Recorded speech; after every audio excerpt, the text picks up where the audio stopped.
Hello everyone, this was the Recession diary in September 4, 2014. We're having a really good rain right now, but I already have all the buckets full. Well, full enough to where I can carry them. All these 1, 2, 3, 4 are full, and I have the 2 water containers for the boil water. They're already full. That's how there's a lot of rainfall.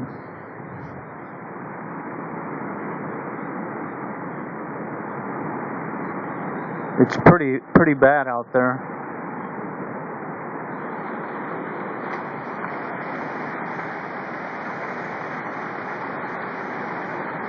So the rainfall is good because I got all the water I need already, but it's still raining.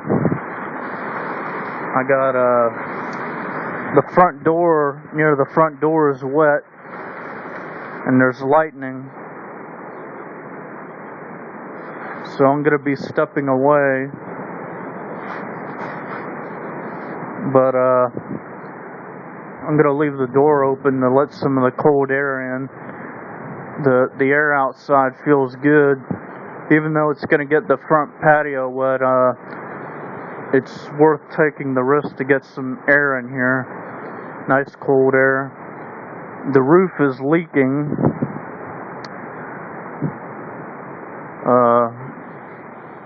Right up in there. We got a lot of people going by in their vehicles, dropping off school kids, and a lot of construction going on. I'm probably going to get a shower tonight. The weather has been around 90. We can go and look. If the fur ball goes out for a little bit, I don't mind. She'll come back in because of the lightning. But you can see here, it's 93 on the inside. It was before it rained. It was about 80, in the upper 80s, probably 90. So it stopped raining now. But I'm concerned about the lightning, which is why I'm staying far away.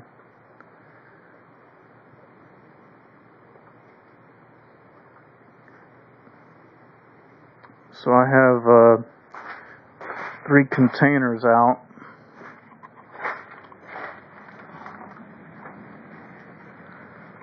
So I might go ahead and just grab it. So I'm gonna see if I can grab it.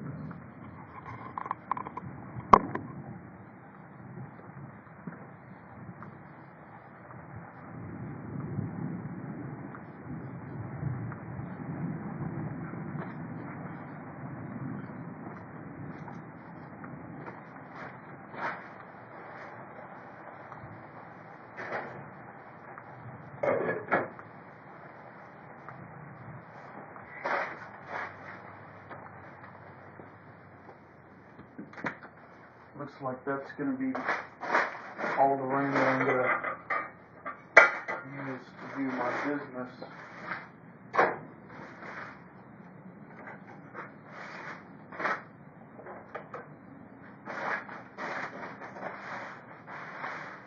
Furball tried to get out, but the rain is, I don't want her to be out there, because if there's no rain, then she'll go out there and she'll get hurt by the lightning. And we already lost one animal. I don't want to lose Furball.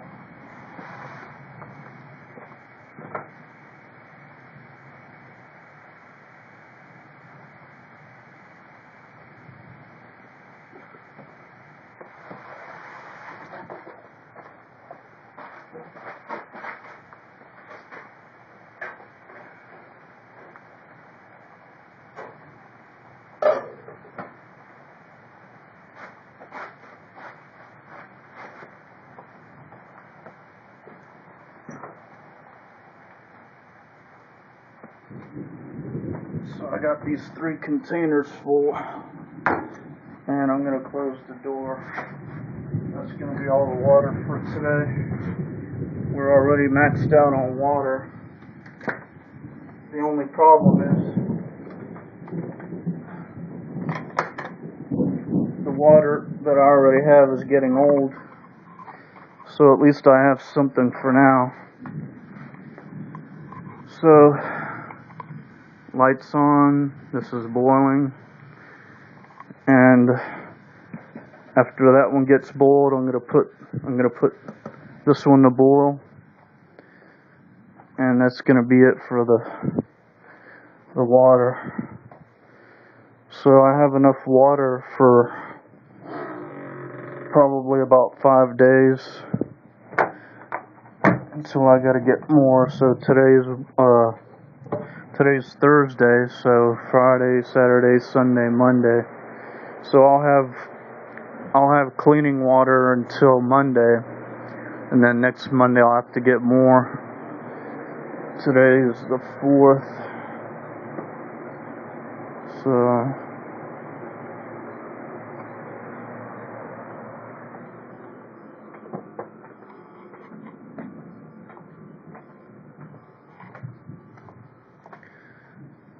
that's it. Now for the containers, I have 4 containers here full, and the 5th one is only partially full, and I have another container here that the church donated. So now the thing with the recession is that they had a thing on the news yesterday about the recession, and the city of Tallahassee, the homeless problem is so bad that instead of trying to fix the problem, they're shipping the problem to another city.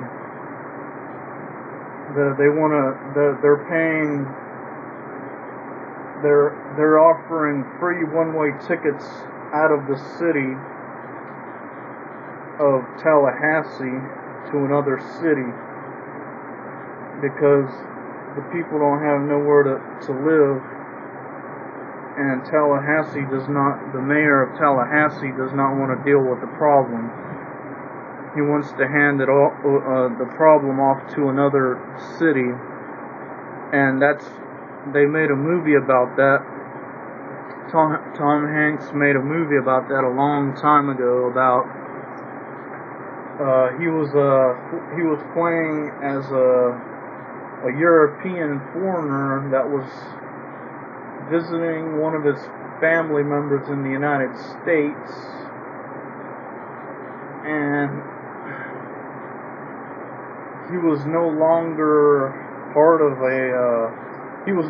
a citizen of the foreign place that he lived because it got taken over when he was in the U.S.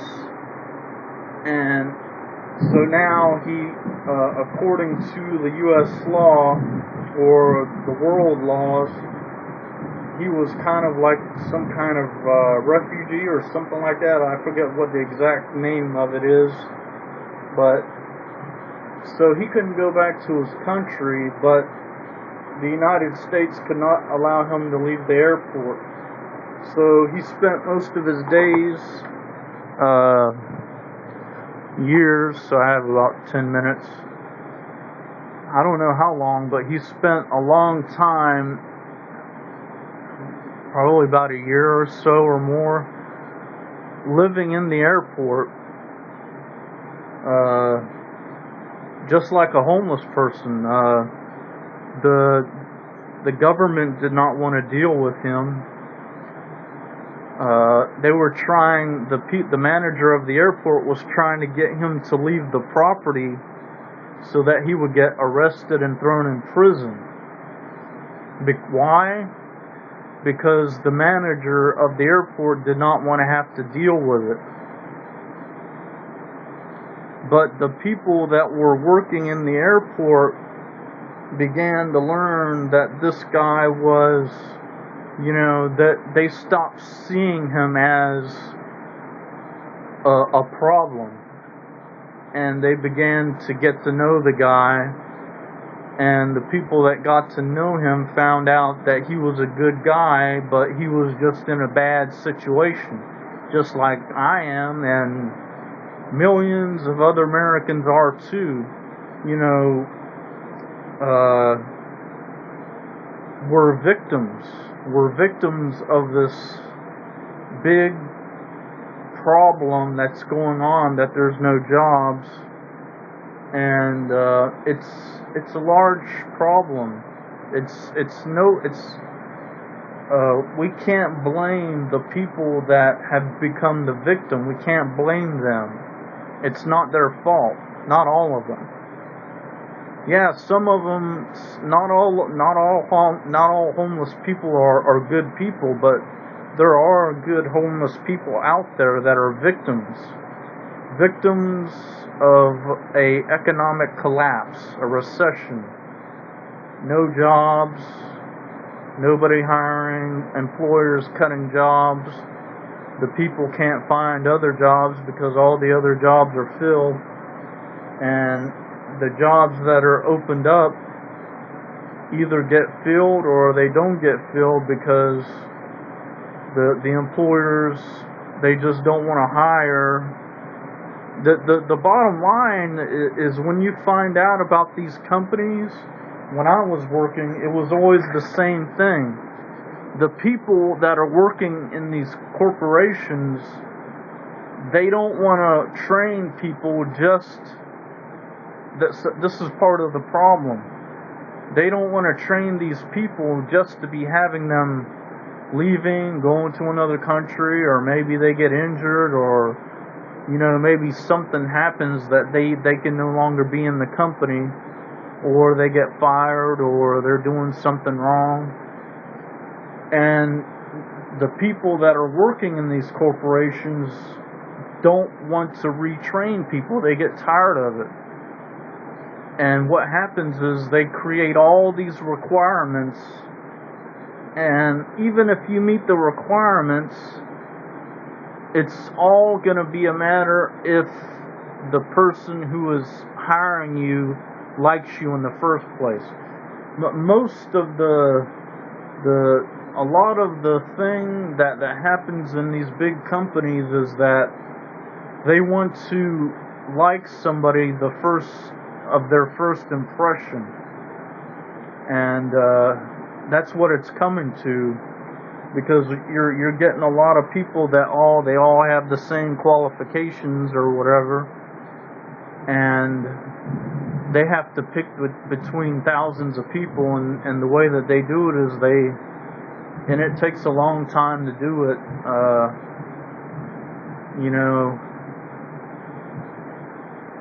Back in the Great Depression, it was the exact opposite of what's happening now. The piles of bodies were piling up, and the dead bodies were piling up in the streets, and the president didn't have no choice. But the thing is that you can learn this from history. The president back in that time, he waited for things to get so bad that the dead bodies were piling up in the streets outside the unemployment offices. It was so bad that they did not have enough employees in the city to gather up all the bodies and bury them in a timely manner. But the same thing that happened back then is happening now. They're just waiting for people to die off. They want these people. They're picking and choosing who dies off. And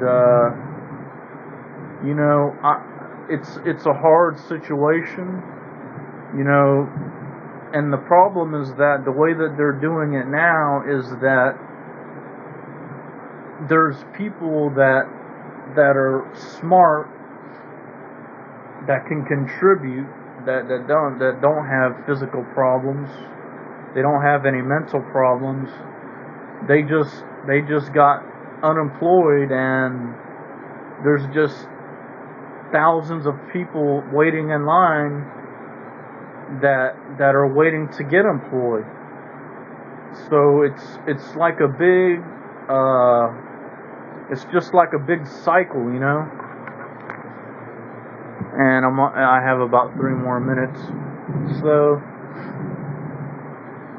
like, for me, I'm stuck in it in the situation just like everybody else. You know, there are some things that I can do, but there's just thousands and thousands upon thousands of other people that are applying to the same jobs. And for me, I'm very limited in the jobs that I can do to begin with, because with me, I have a physical injury that limits what I can do, how long I can do it, and so on.